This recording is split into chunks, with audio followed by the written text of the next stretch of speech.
Bonjour à toutes et à tous, c'est Mathieu, votre guide pour un nouveau numéro d'Histoire guidée. Et aujourd'hui, on va se plonger dans un univers bien particulier, les Vikings. Et là, des stéréotypes et des idées reçues, il y en a à l'appel, véhiculés par bon nombre de films, de séries ou encore de jeux vidéo, pour ne citer que les formes de représentation les plus récentes. On peut notamment penser à certains films hollywoodiens, de toutes les périodes d'ailleurs, avec un archétype du gros bourrin bien viril, avec des gros muscles saillants, sanguinaires, qui pillent et qui tuent pour des dieux cruels et assoiffés de sang, type Odin ou Thor. On peut aussi penser à des séries récentes comme Vikings ou The Last Kingdom, qui prétendent faire de l'histoire, de l'historique, mais qui en fait recycle plutôt des clichés pour du divertissement. Mais de bonne facture quand même, ce qui est déjà pas mal. Attention, ces séries sont très sympas, hein. Moi j'aime beaucoup, mais alors au niveau historique, c'est très aléatoire au niveau des costumes, des modes de vie, de la chronologie, et surtout une chose à garder en tête, elle se base sur des sagas légendaires. Donc oui, toute cette culture mainstream propose pas mal de représentations problématiques.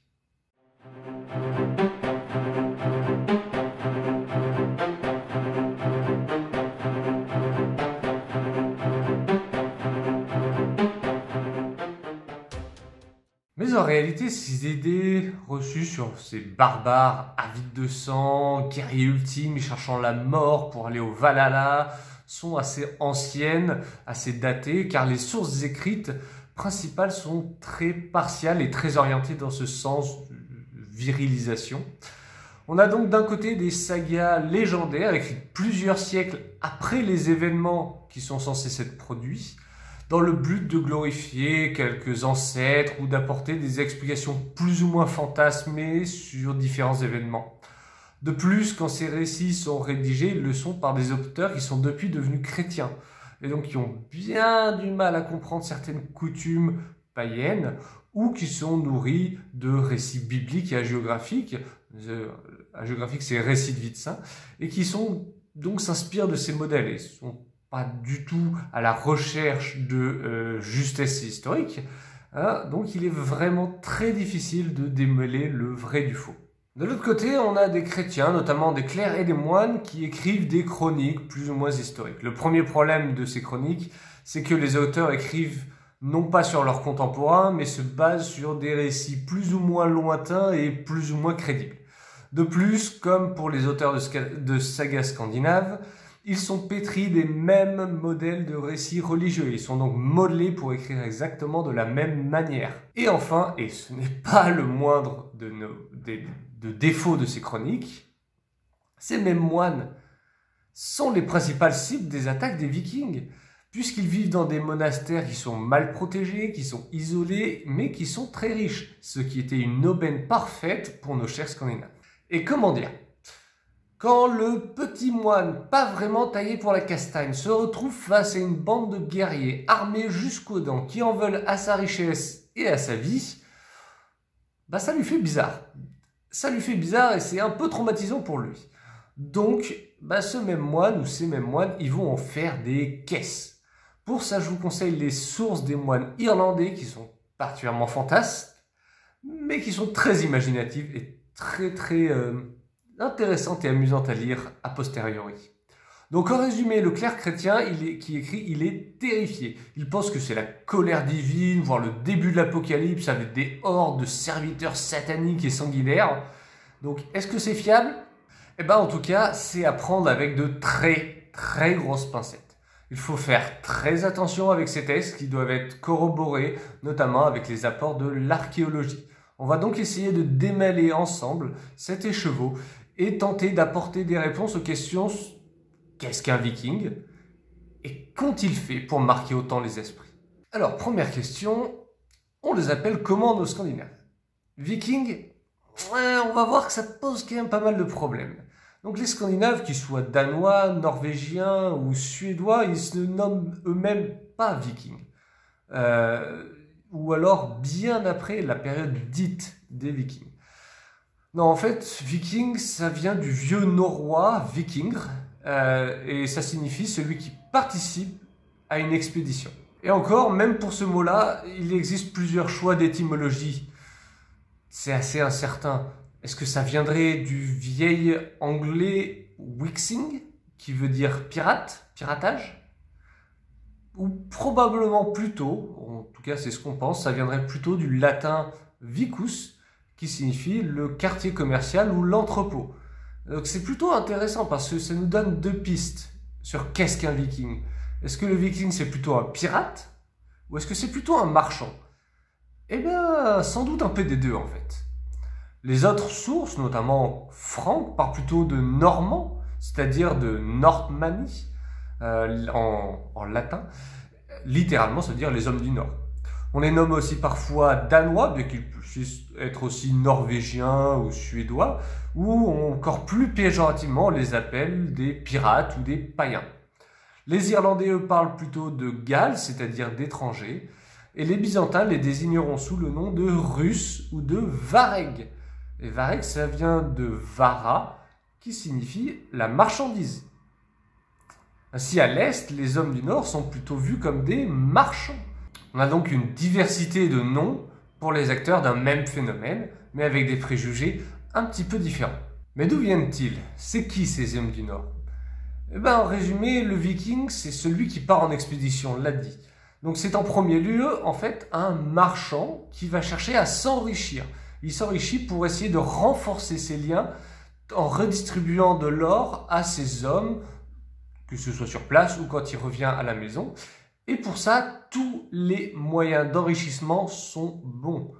Du commerce, évidemment, hein, c'est son activité première, historiquement c'est comme ça, mais qui peut très facilement se transformer en pillage si les conditions le permettent. Il est d'ailleurs assez difficile de faire de ces Vikings un peuple unique. Hein. D'ailleurs, par commodité, j'aurais peut-être tendance à distinguer Norvégiens, Danois, Suédois, qui présentent certaines petites différences d'organisation, de méthode, de mode de vie.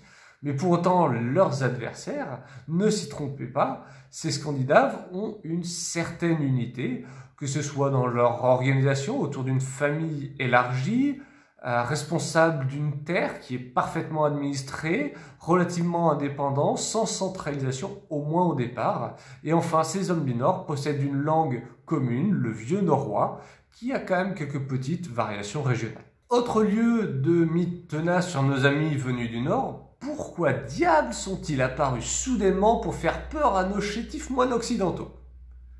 Ben, comme d'habitude, les causes de ces expéditions, elles sont à la fois complexes et multiples. Tout d'abord, l'apparition, elle n'est pas soudaine du tout, c'est juste qu'auparavant, les Vikings étaient vus principalement comme des marchands qui étaient pacifiques donc, et qui étaient parfaitement intégrés aux grandes routes commerciales, comme l'attestent certaines sources archéologiques telles que l'étude des monnaies. Donc non, ils ne sortent pas des brumes des fjords soudainement pour se déchaîner sur l'Occident. Non, pas du tout. Oublions aussi tout de suite ces vagues appels à l'ouest comme raison des expéditions. C'est très romantique, mais nos gaillards, c'est des pragmatiques. En fait, les Scandinaves sont au contact avec l'Empire franc au sud ou avec les îles britanniques à l'ouest depuis bien longtemps et sont donc parfaitement au courant de tout ce qui s'y passe et notamment, ils savent quand le pouvoir il est faible, déchiré et donc incapable d'intervenir ou de protéger. Ces moments sont alors mis à profit par les Vikings qui comprennent bien que parfois quelques petits coups d'épée bien placés sont largement aussi efficaces pour amasser de l'argent, hein, c'est leur but principal, c'est largement aussi efficace que de longues heures de palabres commerciales. D'ailleurs, la richesse est très valorisée hein, en Scandinavie, c'est un ciment, le ciment de leur société et des liens qu'ils entretiennent les uns avec les autres. Donc en bronze pragmatique, pour eux, l'argent n'a pas d'odeur, et peu importe qu'il vienne du commerce ou du pillage. Et en plus, pour toutes ces opérations, ils ont un outil parfait, leur bateau. Et alors là, j'arrête tout de suite ceux qui ont pensé au drakkar. Drakkar, c'est un barbarisme français du 19e siècle, inventé sur le vieux norrois dreki, qui signifie dragon, à cause des possibles têtes de dragon que les Vikings arboraient sur la proue de leurs navires. Alors, mais si effectivement on retrouve sur certains navires ces proues en forme animale, c'est pas systématique, premièrement. Et puis surtout, pourquoi est-ce qu'on y a planté 2 cas pour faire encore plus barbare et exotique? Non, bon, bref. Comme la majorité de ce qui vient de l'histoire du 19e siècle, on est beaucoup plus sur le fantasme que sur le vrai. Peu importe, hein, le bateau viking pour les expéditions, ça s'appelle un Langskip ou un Knorr, j'adore. Oui, bon, désolé, c'était un peu tentant. Ce bateau à voile carré et à rame peut embarquer jusqu'à 70 hommes pour les plus grands ou des chevaux et de la marchandise. C'est un bateau qui est extrêmement rapide avec une grande voile carrée, qui est utilisable absolument partout de l'océan Atlantique jusqu'aux plus petits fleuves côtiers, grâce à son très faible tirant d'eau. Et enfin, il est très manœuvrable grâce à un gouvernail et suffisamment léger pour être tiré hors de l'eau et transporté ailleurs sur la rivière pour passer des rapides par exemple. On a vu que le Viking est avant tout un marchand équipé d'un bateau très performant et qui, si l'opposition est faible, ne rechigne pas à se transformer en pillard pour des actions éclairs que facilite son équipement léger et sa forte utilisation des chevaux. En plus, ce sont des maîtres dans l'art de la guerre psychologique et chacune de leurs attaques va profondément marquer les populations locales. Ils sont notamment aussi très bien informés, ce qui explique que les premières cibles qu'ils vont choisir soient des monastères. Des monastères qui sont isolés, riches et peu défendus, donc idéal en termes de possibilités de règne. Mais ils connaissent aussi parfaitement la situation politique des régions environnantes et c'est notamment pas un hasard si les premières cibles qu'ils choisissent sont en Grande-Bretagne et en Irlande, qui sont en proie de profondes luttes intestines et où le pouvoir et l'autorité centrale est extrêmement faible, pour ne pas dire inexistant. Une des premières incursions de ces Scandinaves, c'est le sac en 793 de l'abbaye de Lindisfarne. C'est une abbaye extrêmement riche et extrêmement importante sur une île au nord-est de l'Angleterre, dans le royaume de Northumbrie. Autant dire que la communauté de moines sur son île n'avait pas la moindre chance, enfin une petite bande de vikings, hein, on estime qu'ils étaient entre 20 et 50. Cet événement, il est souvent utilisé pour marquer le début de l'époque viking et il était abondamment repris, revu et souvent déformé, comme par exemple dans le début de la série Vikings. Alors en tout cas, cet épisode, il a eu un impact retentissant dans le monde carolingien, notamment à cause d'Alcuin. Alcuin est un des principaux conseillers de Charlemagne, mais c'est aussi un homme qui est originaire de Northumbrie et qui connaissait très bien l'abbaye de Lindisfarne. Et Alcuin, il est choqué. Alcuin, il est tellement choqué qu'il va envoyer des lettres absolument partout pour alerter contre ces terribles païens qui ont massacré, qui ont pris en esclavage des serviteurs de Dieu. Il espère ainsi montrer les faiblesses issues de la division. Alors ces divisions, ces faiblesses vont être abondamment utilisées par nos chers barbares venus du Nord pendant 2 siècles et demi. Mais Lindisfarne n'est pas du tout un cas isolé, comme on a pu vouloir le faire croire. Non, c'est pas du tout un cas isolé et en fait une bonne partie des monastères britanniques vont être visités par les Danois comme à Jarrow, à Morgon Kintyre et le plus célèbre de tous, Ionia. Autre île, autre faiblesse, mais mêmes effets, l'Irlande, qui entre les 8e et les 9e siècles est composée de tout petits royaumes qui sont en guerre perpétuelle les uns contre les autres et qui ne peuvent donc pas s'opposer à des incursions. Alors ils vont parvenir petit à petit à s'unir, mais vraiment très ponctuellement et très partiellement, seulement après une vingtaine d'années de règne. Il leur a fallu 20 ans pour apprendre de leurs erreurs. Et d'ailleurs, ce sont les Norvégiens qui vont commencer à bien s'y établir, notamment dans les années 830-840, ils vont commencer à établir un certain nombre de comptoirs dans les régions de Dublin. D'ailleurs, Dublin a été fondé en 837 par les Norvégiens. On va en retrouver dans les régions de Cork, de Limerick ou de Waterford. Dans l'Empire carolingien, les Vikings profitent du fait que Charlemagne lui mène des campagnes essentiellement en Espagne ou en Saxe, donc très loin des côtes. Et donc, ils vont profiter de ça pour lancer des raids.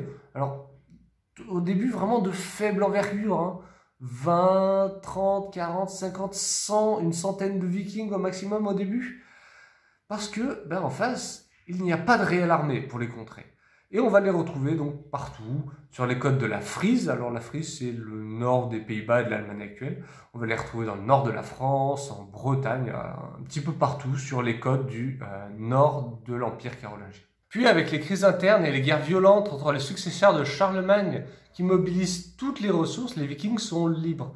Totalement libres ou presque de faire ce qu'ils veulent et notamment de remonter les fleuves de plus en plus loin pour assiéger et piller des cibles de plus en plus juteuses dès les années 830-840. Par exemple, ils attaquent Nantes en 843 en remontant la Loire et ils réussissent à la piller en prenant les défenseurs par surprise.